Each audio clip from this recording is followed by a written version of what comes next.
Oh, I forgot my lines now. Welcome to the village. Okay, this way, this way. Welcome to the village, an actual real place, not a plastic film set.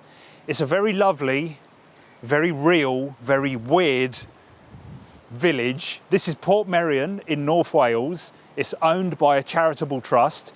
You can book tickets and visit for the day. You can stay in one of these little houses or in the hotel down by the sea. You can have dinner in the town hall over there. If you ask really nicely, they may even allow you to film a stupid YouTube video. But this isn't a travel vlog. I'm here to celebrate and explore one of the most influential genre-warping TV shows of all time.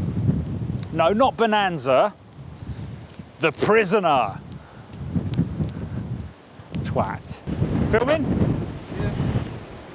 In case you haven't seen the show, let me give you the quick pitch.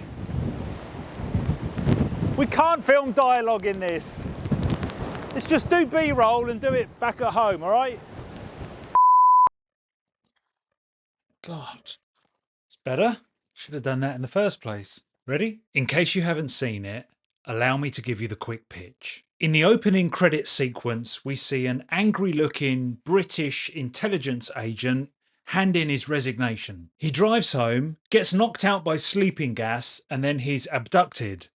By whom? We don't know. He wakes up in an exact replica of his house, right here in the village. It's comfortable and quaint, but there's also constant surveillance, and he can't leave. He's allocated a number 6. The powers that be just want information. Why did he resign? Number 6 refuses to cooperate. The show is about the continued attempts to break Number 6 and to figure out just what the hell is going on. What is this place? And who is pulling the strings?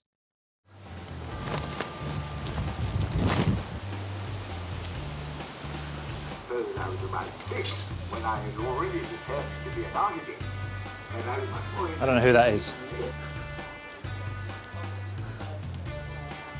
There he is, the man himself. Number 6, Patrick McGoohan. Can we go now? Yeah, we do now.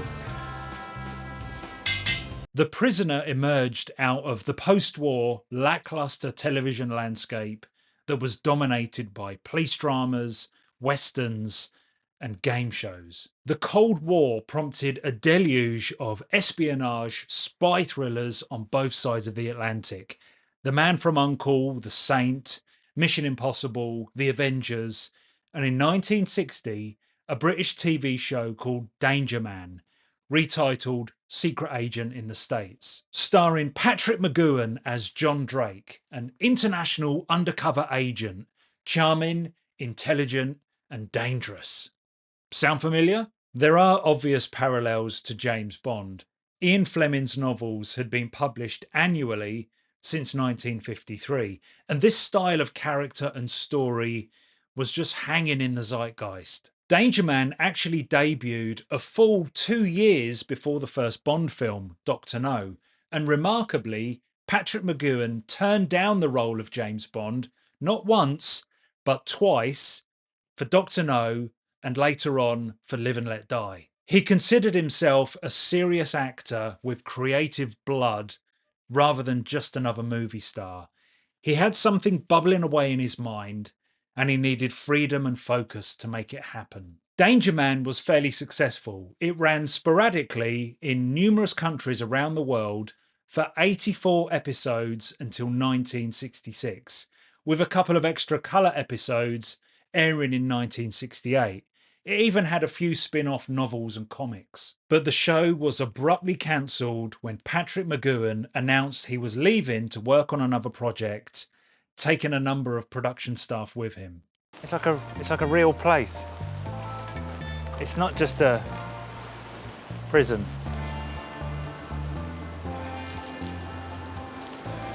There's a step there.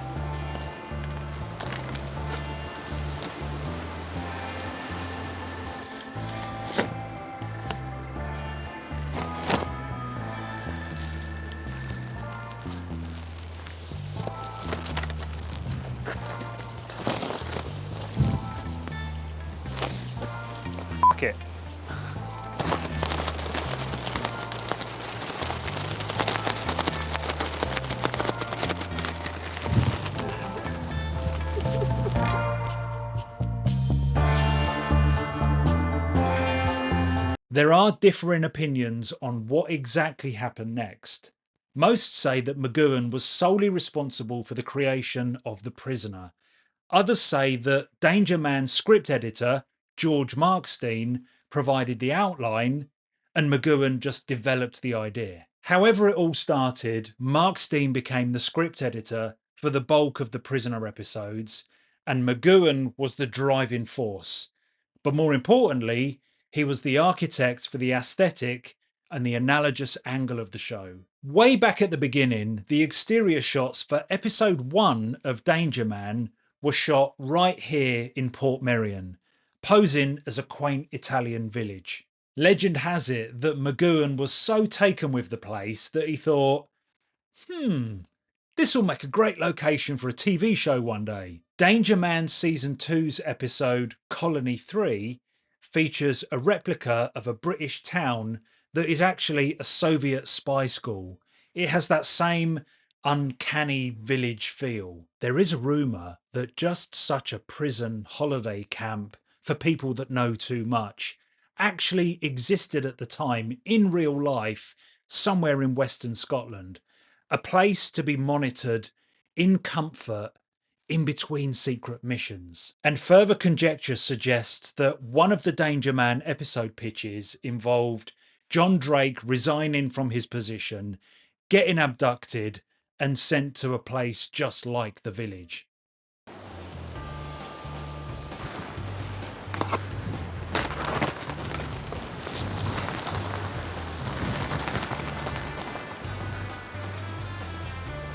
I hate umbrellas.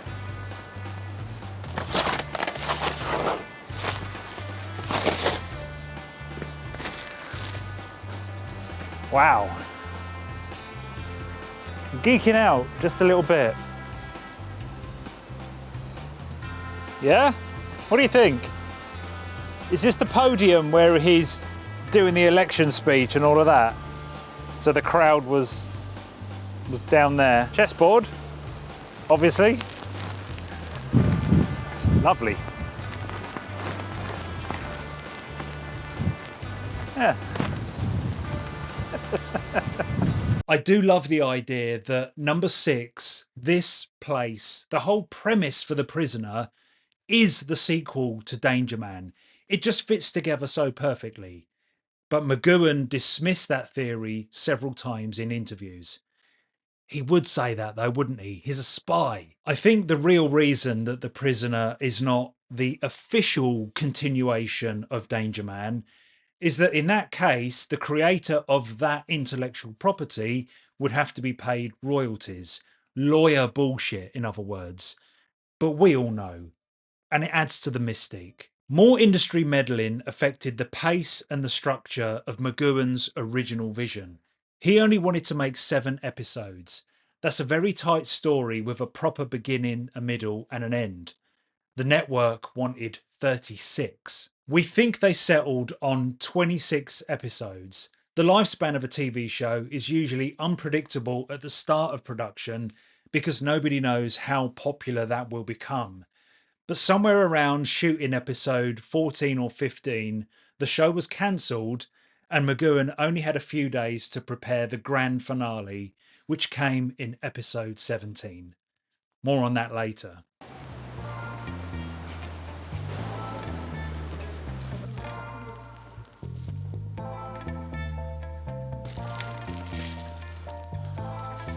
That's an umbrella.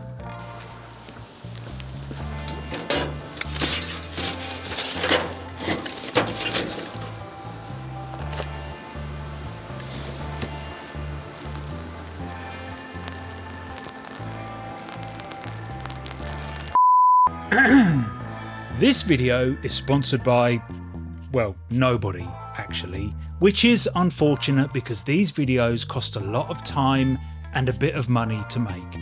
Would you believe that I had to pay to get into Portmeirion? That's 20 quid each. It was pouring with rain, so that coat needs dry cleaning, not to mention the fuel to get to North Wales, and Charlie, who to be fair does work for free, does insist that I buy him an expensive ice cream wherever we go. Not to mention the 2 umbrellas. Anyway, you can support the channel through the Buy Me a Coffee link. That's like an online tipping service. You can get yourself a snazzy t-shirt or hoodie at the merch store, only available in black because we're a bit metal. Or we have a Patreon. That's a monthly payment. You get access to exclusive Discord channels, monthly Zoom chats, but best of all, you can tell your family that you've joined a cult. How awesome is that? All the links are in the description of the video. Thank you for the support. Cut!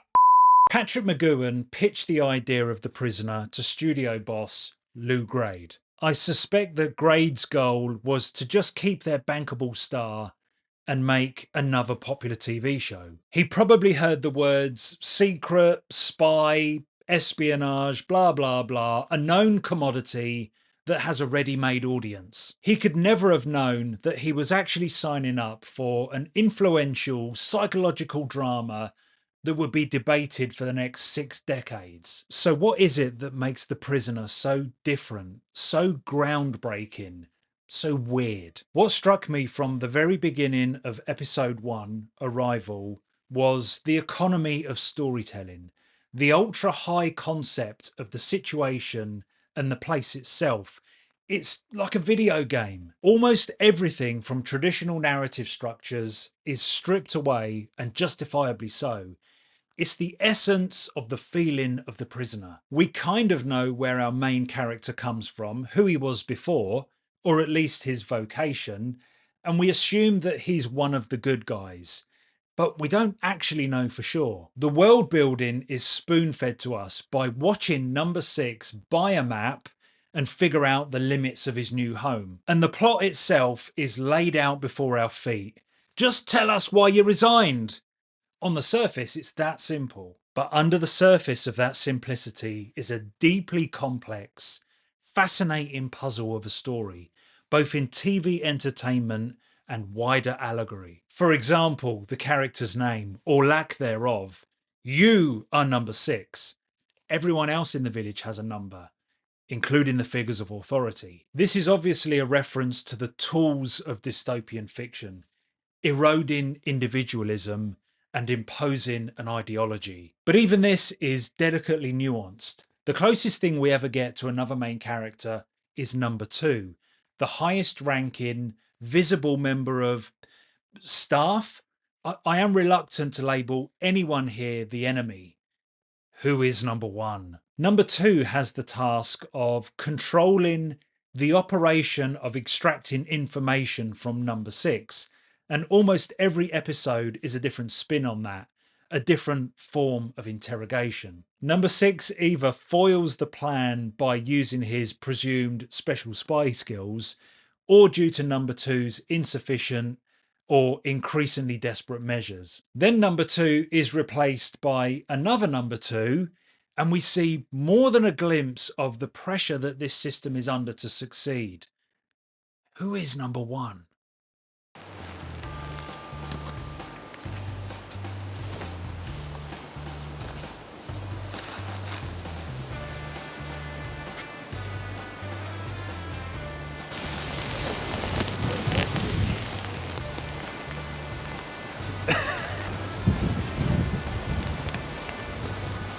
No!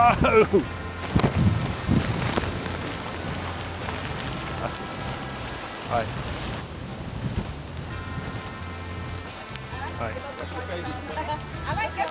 Thank you.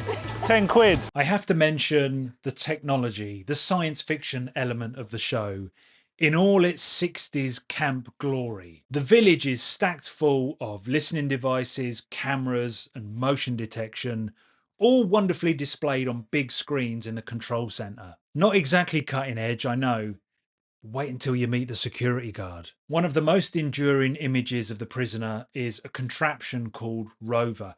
I say contraption, it's a big white balloon. We know that the production team couldn't get this little robot car thing, the original Rover, to work properly. So someone had the brilliant idea of using a weather balloon. If you try and make a run for it, Rover emerges from under the sea, chases you down, and then smothers you in all its sinister, balloony splendour. It may appear low-tech, but that's some serious sentient, malignant force. You see it in several episodes just wobbling around the village. And then we have the various methods of interrogation, a showcase of cool ideas and concepts, both physical and mental. There's an important observation to be made here. The information that number 6 is refusing to give up is so important that mere torture is not an option. He must be kept alive and ideally willing to cooperate. This adds a lot of mystique to who these people actually are. Are they a Black Ops department of British intelligence, or are they the enemy? The real Cold War enemy? That grey area is really important. There's a fair amount of mind control and truth serum, the usual sneaky stuff. But there's also much more advanced ideas. We get mind transference, virtual reality, cloning, and my favourite, the intrusion of the dream state to implant suggestions. I'm trying not to say Inception. It's Inception. I'm not suggesting that Christopher Nolan borrowed the idea, but he is a huge fan. And for years, there's been speculation that he will one day make a film version of The Prisoner. God, I hope that happens. This is where they obviously film all the beach stuff. He tries to escape, and Rover. Well, I think Rover appears sort of from over there somewhere. But obviously the tide is very much in today, so we can't do the running along the beach and I am not a number thing. I would have loved to have done that. So it's not actually the sea. It looks like the sea in the show, I think. The sea is that way a little bit, and this is the estuary. So when the tide is out, you can run around and play the idiot. Not today. Here's the boat.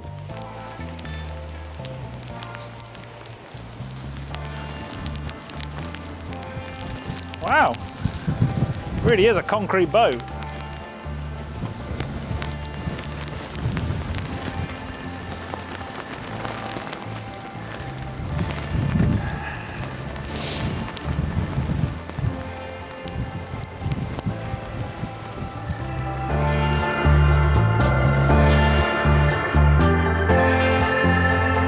So the slightly off-kilter, paranoid spy, interrogation of the week, will he escape, who is number one thing is all well and good, but it's only half the story of The Prisoner. Patrick McGoohan was indirectly commenting on the state of society, the speed of progression, the erosion of the individual, amongst other things. He referred to the prisonership of normal people going about their daily lives, constantly watched and monitored by institutions and corporations. You can rebel, refuse to be numbered and filed, but it's so exhausting and psychologically damaging that it's far easier to just give in and play the game. That is a bit on the nose, saying that the village is society or civilization and number 6 is us, people. But it totally works. Within that grand framework, you can see many other aspects of the world analysed and lampooned on this metaphoric chessboard. This was The Prisoner's great achievement. Like all good art, the beholder goes way beyond the original work and finds a far deeper meaning than the creator produced. Its impact on TV was, I would say, it was limited at the time. The industry didn't change overnight, and it still hasn't. Cult classics take time to emerge as such. It was genuinely ahead of its time. It wasn't until Twin Peaks in 1990 that we saw something in the same vein. A singular vision masquerading as mainstream, with very little intention of ever explaining itself. Again, the public loved the format. Will number 6 ever escape? Who killed Laura Palmer? And again, the knee-jerk reaction to the solution was misunderstood. So you're back there, and then you know, at the beginning of the opening credits, he walks in and hands in his resignation, and he walks down the tunnel. So I could recreate that. Rolling? Trust me, it will look great. Rolling?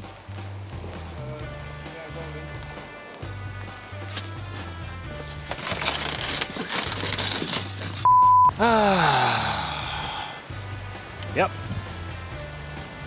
This is the life. It don't get much better than this, Charlie. Without this man, we wouldn't be here today. Thanks for that. Here it is.